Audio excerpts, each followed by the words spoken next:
Assalamu alaikum, barkanmu da wannan lokaci. So a wannan bidiyo insha Allahu zan nuna muku yadda za ku creating username a cikin Solana wallet wato Phantom wallet.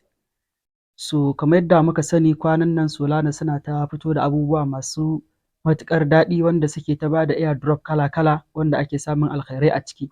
Sannan kuma suka bada update cewa kowa ya shiga ya creating na username sannan ka nemi follower kai following kai ma ai following ɗinka.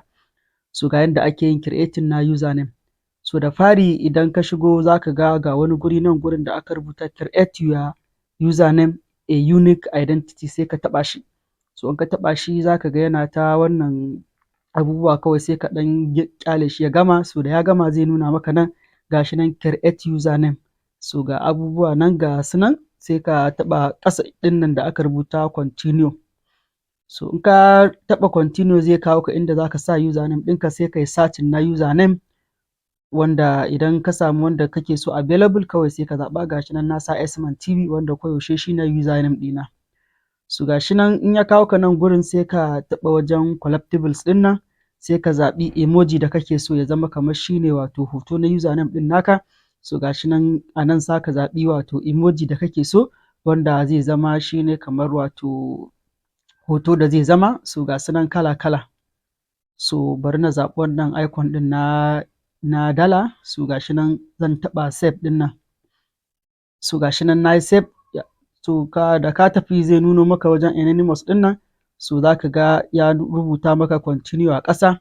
So sai ka zo ka taɓa inda aka rubuta continue nan wajen secret press ne yake tambayar ka cewar ka tabbata ka yi saving. In ka yi saving za ka ga ya tick. So da ka taɓa za ka ga wato wallet da kake da su a cikin wannan ɗinka kawai sai ka taɓa create username. So ga shi nan na taɓa create username ga shi nan ya kawo ni nan inda zan taɓa wato done.